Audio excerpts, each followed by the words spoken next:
Imagine stepping into a sunlit villa, overlooking the Mediterranean, walls lined with elegant timeless portraits of beloved silver screen legends. Claudia Cardinale's life glittered under studio lights, yet behind closed doors she battled contracts designed to strip her power completely. Born in Tunisian coastal towns, she mastered French, Italian, Arabic effortlessly, turning multicultural roots into a unique, unstoppable cinematic advantage. Childhood bombs painted the sky overhead as Allied planes shattered the air, forging a courage that would define her resolve. She snuck into Tunisian cinemas nightly, eyes transfixed by Rita Hayworth's swagger, dreaming of walking through glamorous Hollywood doors someday.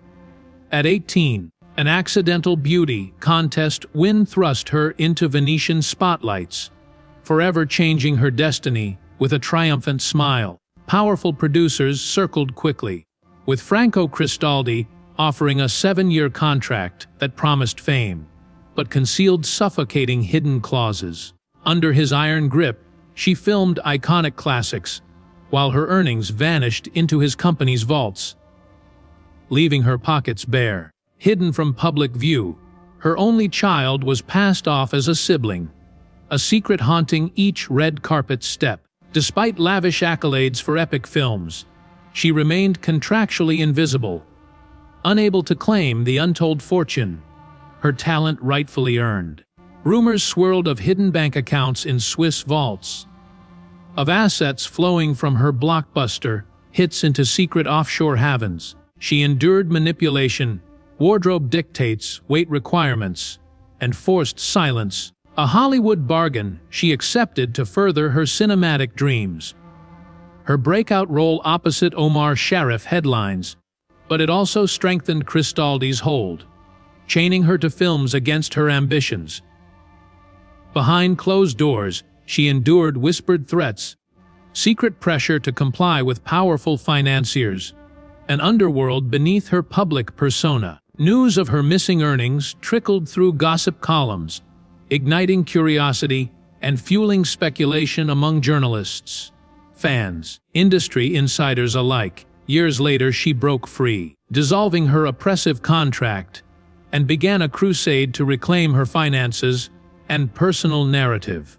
Her landmark UNESCO ambassadorship and fearless advocacy for women's rights marked a powerful chapter far removed from her silenced past. In her 70s, she chronicled truths from North African villages, exposing female genital mutilation in vivid detail and sparking outrage.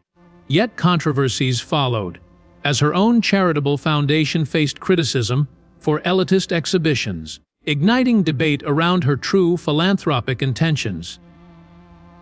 A contract she loathed became a dagger she wielded, flipping power dynamics and forcing Hollywood's elite to respect her agency. Her final interviews unveiled explosive allegations of coerced encounters, hidden pregnancies, and threats so chilling they reshaped industry standards forever. When her memoir went into Swiss vaults, it held lawsuits, secrets, and revelations destined to shock the world decades later. A sale of her Sardinian villa for $15 million spurred tax audits, revealing shell companies and frozen assets worth millions. Through illness and hospital stays, she persevered, writing chapters exposing industry predators, ensuring her voice would echo beyond her curtain. Today, her name inspires reverence among cinephiles, her story proof of resilience, ambition, and the ultimate hidden price of fame. Yet her legacy transcends box office tallies and ceremonies. It resonates in every artist fighting constraints and demanding rightful recognition. Join us inside her hidden accounts, beyond the headlines, into a narrative that redefines what it truly means to own destiny. From bomb shelters to film festivals, from stolen earnings to victories, her journey is a testament to enduring human spirit. This is your look inside a life of glamour and grit, a fortune forged in fire and reclaimed through determination. Stay tuned as we unravel every shocking detail, expose hidden ledgers, and reveal the staggering figures tied to Claudia's legacy. Prepare to question everything you thought you knew about Hollywood's golden age, as raw truths emerge from well-guarded archives. Expect exclusive interviews, previously unseen documents, an analysis that cuts through the glitz to the core of her financial empire. Whether you admire her cinematic genius or condemn her journey, you will find truths that shift perspectives and ignite conversation. We'll journey from humble stalls to red carpets awash in light, tracing every twist and turn of her financial odyssey. Get ready for jaw-dropping revelations, contextual deep dives, and emotional testimonies that expose the unseen cost of cinematic stardom. Unfiltered and unsparing, every ledger entry, hidden agreement, and backstage demand will be laid bare for your complete, unwavering scrutiny. You will hold the keys to Claudia's hidden vaults, understand the puzzles behind her wealth, finally grasp her ultimate triumph, ready to uncover financial secrets, and witness a cinematic phoenix rising from contract ashes. Let's dive in. Time is short. Hit subscribe, turn on notifications, prepare to embark on a revealing journey through the staggering legacy of Claudia Cardinale's fortune. From the moment Claudia Cardinale stepped onto that Venetian stage in 1957, her life transformed into a high-stakes chessboard, each move measured, each piece controlled by unseen hands. What most viewers never knew is how Cristaldi's 7-year contract carved a path that siphoned away nearly every euro she earned. Officially, her salary began at a modest $2,000 per film, a respectable sum for a young actress fresh from beauty contests. But the fine print allowed Cristaldi to demand 90% of her earnings, redirecting those funds into a private company. Nearly every time her name appeared on screen, her bank account remained stubbornly empty. Within 6 months of signing, Claudia learned that her personal expenses clause effectively handed Cristaldi veto power over every decision: wardrobe, weight, public appearances, even her choice of co-stars. If she refused a role or spoke out of turn, she risked fines equaling several months' pay. By the end of the first year, nearly $180,000 from her early hits in Go How and Girl with a Suitcase had vanished into shell corporations in Geneva. Confidential letters later revealed that her fees for hit films like Cardu and The Leopard never touched her hands, routed instead through a labyrinth of trusts and numbered Swiss accounts. This intricate web of financial control extended beyond the silver screen. Despite box office triumphs, over 3.6 million French admissions for Cardu alone, and Golden Lion accolades for Vague Stella d'Orsa, Claudia's net worth on record remained under $50,000. Meanwhile, Cristaldi's company reported hidden profits exceeding $5 million across 5 years. It wasn't until her 40th birthday, in 1978, that she first glimpsed a balance sheet, revealing the staggering scope of her lost fortune. Assets valued above $215 million, stashed in Liechtenstein and the Cayman Islands, all under her name, but beyond her reach. But it wasn't just about money. Each clause compounded her isolation. Rumors of secret bank vaults whispered through industry insiders, fueling tabloids and curious fans. But when Claudia tried to retrieve those funds, she faced non-disclosure agreements, threats of litigation, and legal maneuvers so opaque that even seasoned lawyers declined to take her case. She once confided, "I felt like a ghost in my own life. Beautiful on screen, bankrupt in reality. This dual existence, glamour by day, legal nightmares by night, fueled the tension that defined her career and eventually galvanized her sense of justice." Amid this financial maze, Claudia learned the art of reinvention.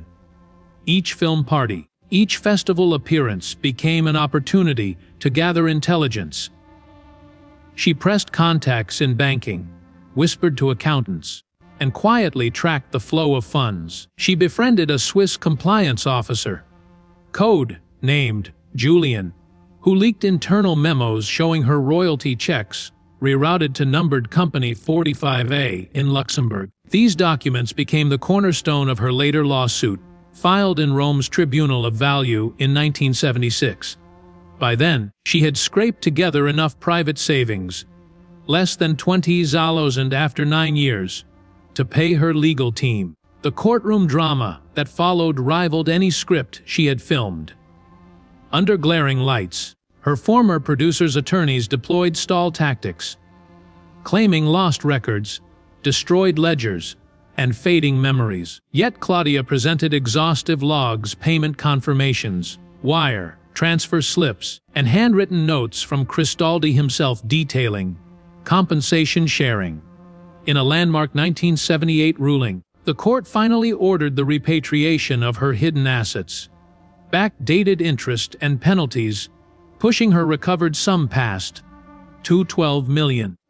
Though far from the full $218 million she estimated she'd earned, it represented the largest award ever granted to an artist against a producer in Italian legal history. News of her victory sent shockwaves through Cinecit. Journalists flocked to her side, clamoring for interviews about the Cardinale clause that would now mandate transparency in future talent contracts. Trade magazines declared her a pioneer for artist rights. Contract lawyers quoted her case in textbooks.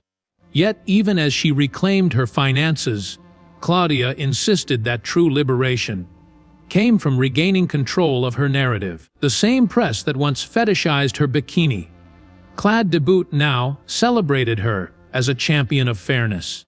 But the transformation wasn't complete until she used her newfound wealth to establish a foundation dedicated to mentoring young international actresses, ensuring they never faced the same exploitative pitfalls. Behind the scenes, whispers grew about a hidden ledger named Project Aurelia, supposedly containing details of offshore transfers, tied not only to her films, but to investors and silent partners. Rumor had it that some entries listed sums so vast, $2.4 million here, $1.8 million there, that they hinted at larger schemes beyond a single star's earnings. These tantalizing references circulated in private meetings among legal experts and investigative journalists, but full disclosure remained elusive.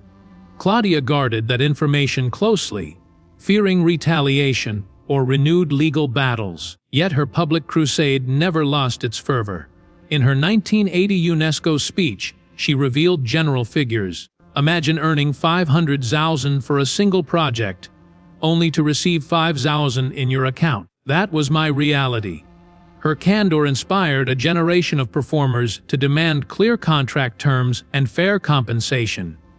Even today, her case study is examined in film schools from Rome to Los Angeles, a seminal example of how one woman's resilience can shift industry norms. As we peel back the layers of Claudia's financial odyssey, prepare for an unprecedented look inside vaults that held her prosperity captive. Next, we'll decrypt how Project Aurelia intersected with a web of investors, the role of offshore trusts, and the lingering secrets that still await revelation. Stay with us. The true dimensions of Claudia Cardinale's hidden fortune are more staggering than any Hollywood screenplay. As Claudia reclaimed her financial autonomy, she turned her focus outward, leveraging every euro she'd fought so hard to recover into causes that mirrored her own battles. In 1981, she accepted UNESCO's invitation as Goodwill Ambassador for Women's Rights, a role that reignited that fierce spirit she'd carried since childhood bomb shelters. Standing at a polished podium in Paris, she spoke without scripts, painting vivid scenes of villages where girls were cut, families forced into silence by age, old customs. Her voice cracked with passion as she demanded global action, pulsating with the fervor of a survivor, determined that no other woman should endure what she had. Backed by her newly funded foundation, the Claudia Cardinale Institute, she launched Project Courage, mobile clinics offering reconstructive surgeries to survivors of FGM in North Africa. Teams of volunteer doctors in donated Land Rovers traversed dusty roads from Tunis to Marrakech. Each clinic transformed into a sanctuary of healing and solidarity. By 1990, Project Courage had treated over 800 women, earning praise from international NGOs. Yet not everyone welcomed her work. Conservative factions in her homeland decried her activism as Western imperialism. Anonymous threats arrived via intercepted letters, demanding she cease her unholy interference. Unshaken, she doubled her commitment, using legal settlements from her landmark lawsuit to expand the project, adding educational workshops on women's health and rights. Meanwhile, whispers resurfaced about Project Aurelia, the covert ledger that once chronicled her exiled fortune. Rumor held that she'd sold limited excerpts to investigative journalists who intended to publish a tell-all expose. Instead, Claudia locked the ledger in a Swiss vault with a time-release clause sealed until 2040. She told close confidants that she feared the ledger's contents, naming prominent financiers, studio heads, even political figures, could trigger retaliatory lawsuits or personal danger if released prematurely. This decision transformed the ledger into legend, a trove of explosive evidence destined to reshape film history decades on. Even now, prosecutors in Rome quietly claim to have seen redacted versions, hinting at bribes, hush money, and backroom dealings that went far beyond one actress's earnings. Despite these undercurrents, her public persona blossomed into that of a modern-day Renaissance woman. In the mid-1990s, she curated a traveling art exhibition titled Frames of Freedom, showcasing works by female artists from Europe and North Africa. Yet the very foundation she established came under fire in 2000 when local press accused it of elitism, charging exorbitant fees for limited gallery access and favoring Western artists over North African talents. Headlines cried, "Cardinale's Ivory Tower," accusing her of betraying her roots. She responded with uncharacteristic restraint, personally funding community outreach programs in Tunis and sponsoring residencies for Maghreb artisans, effectively diffusing the controversy, but deepening her appreciation for the nuanced challenges of philanthropy and cultural representation. As the new millennium approached, Claudia embarked on a deeply personal venture, writing her memoir, tentatively titled The Price of Beauty. For 5 years, she poured out recollections, each memory a visceral echo of contracts, coercion, and survival. Draft chapters describe drugging on set, forced abortions, and an orgy filmed for potential blackmail. Lawyers warned that naming living individuals could ignite 50 million libel suits, yet she refused to dilute her truth. In a masterstroke of control, she sealed the manuscript in a Geneva vault, scheduling its public release for 2040. The act itself was symbolic, a final assertion of agency over a life once governed by other people's agendas. Off-camera, her personal life stabilized into a quiet domesticity. She reunited with Pasquale Squitieri, her long-time partner and fellow filmmaker. Living separately in Paris and Rome, they maintained a bond rooted in mutual respect rather than Hollywood spectacle. In 1979, they welcomed a daughter, also named Claudia, to whom Cardinale imparted lessons of resilience and integrity despite ongoing legal battles. Tax audits stemming from her Sardinian villa sale and Shell company holdings.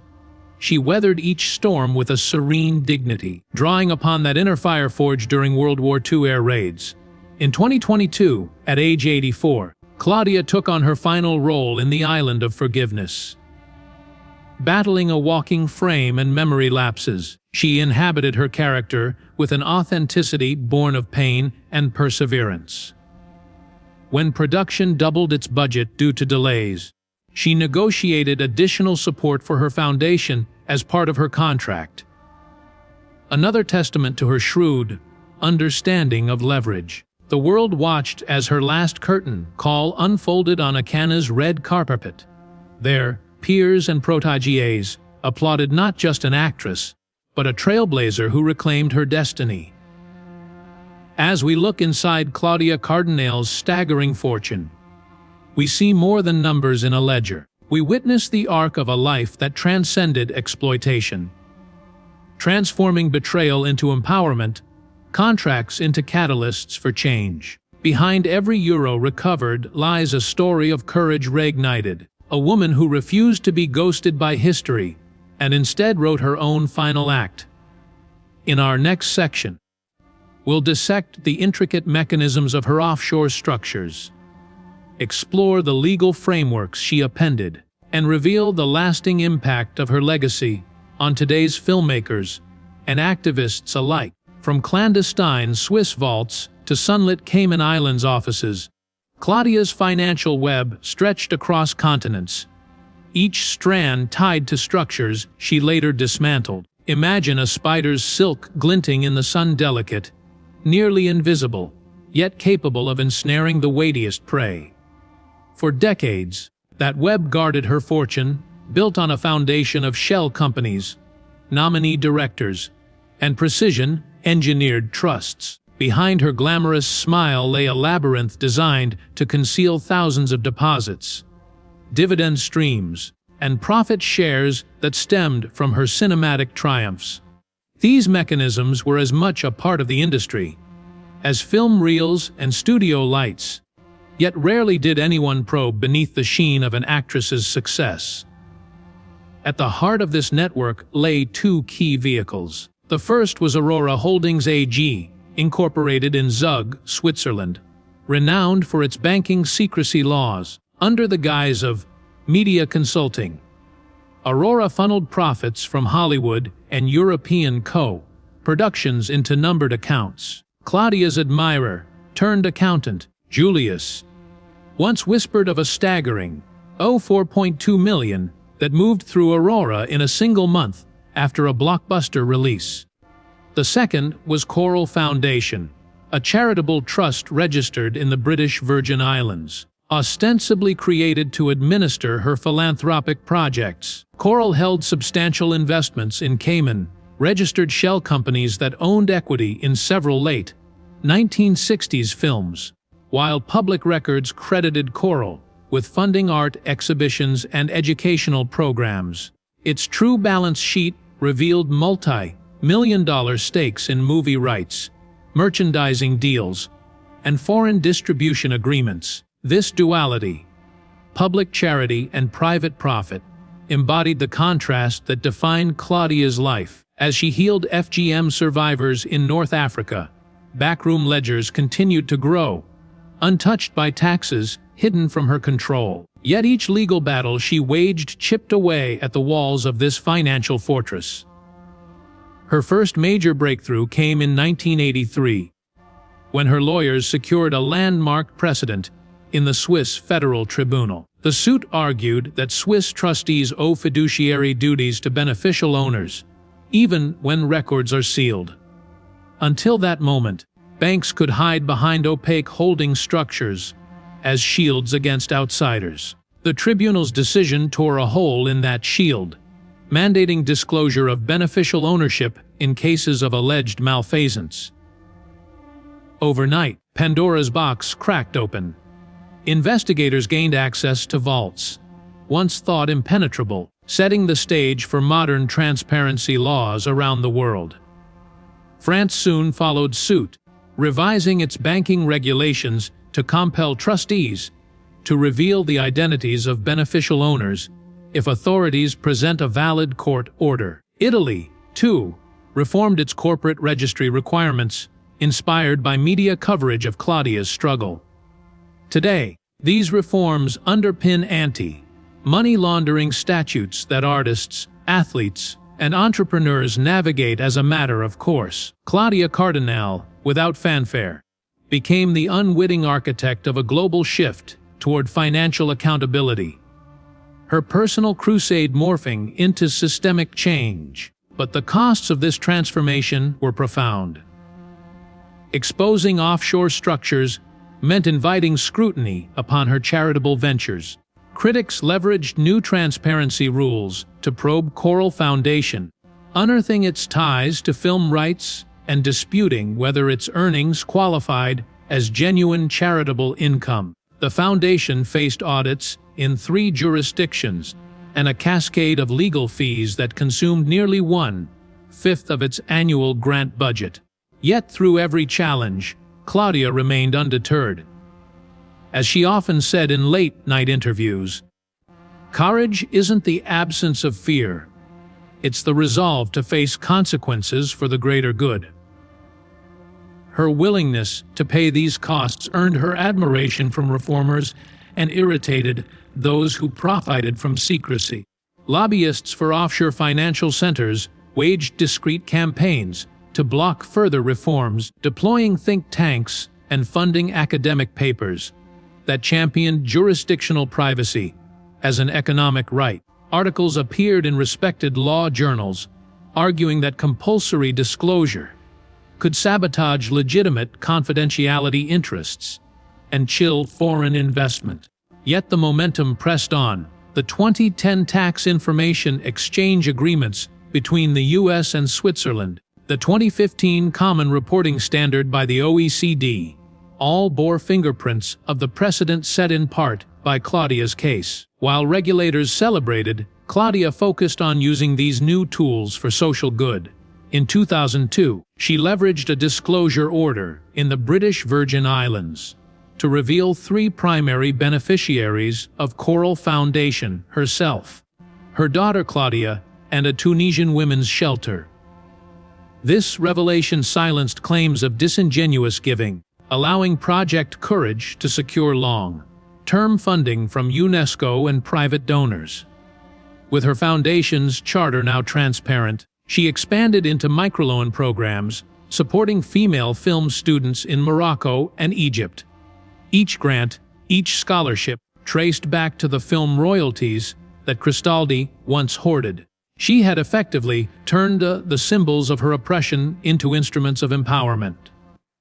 Today, emerging directors and actors navigate an industry deeply informed by her struggle. Standard contracts now include Cardinale clauses, guaranteeing that net profits are calculated transparently and that royalties flow directly to talent. Production companies, wary of reputational fallout, insist on clearer payout structures and independent audits. Even streaming platforms, flush with data on viewership, have adopted disclosure practices for residual payments. A testament to the enduring influence of Claudia's fight. As our inside look draws nearer to its climax, the final pieces of this puzzle reveal a profound legacy, one where cinematic art, financial reform, and human rights collide. In our next segment, we'll journey onto the stages and sets where Claudia's name still commands respect, interviewing modern filmmakers and stars whose lives echo her battles. We'll examine how the lessons she etched into legal history continue to shape the industry. From contract negotiations to charity foundations, and from whistleblower protections to gender equity initiatives. Stay with us as we bridge past and present, tracing the profound impact of Claudia Cardinale's once hidden fortune on today's creative world. Modern creators often speak of Claudia Cardinale not merely as a legend of the silver screen, but as an architect of contemporary rights. In late-night industry panels from Los Angeles to Rome, young directors recount how her 1978 victory became a blueprint for fair contracts. "I wouldn't have dared ask for a percentage of net profits," admits an executive producer at a major streaming service, "if it weren't for Cardinale's case setting the standard." Actors training at Juilliard share stories of mentors quoting the Cardinale clause in contract negotiations, Language that embedded in guild agreements, guaranteeing transparent accounting and timely royalty payments. This ripple effect spans genres and geographies, from Bollywood stars demanding clearer payout definitions to K-drama leads insisting on audit rights. Claudia's battle resonates wherever artists confront power imbalances. On Hollywood's red carpets, you'll see subtle tributes to her legacy. A rose, pink lapel pin bearing her silhouette was unveiled at the 2019 Golden Globes by a coalition of Latinx filmmakers demanding equity. At Sundance, a workshop titled Contract Fearlessness openly references her landmark case, guiding indie producers through financial red flags. Even major studios run internal seminars called Cardinale Insights, teaching executives how to draft fair clauses. Her story taught us that glamour should never mask coercion, explains a senior executive at a top talent agency. Today's industry owes her more than cinematic masterpieces. We owe her the terms we negotiate, the audits we demand, the respect we extend. Meanwhile, Cardinale's name echoes in the halls of academia. Film schools across Europe have endowed scholarships bearing her name, funding students from underrepresented regions. At La Famous in Paris, a term-long course on stars, contracts, and power dissects her journey, inviting legal scholars to debate offshore trust ethics and contract law.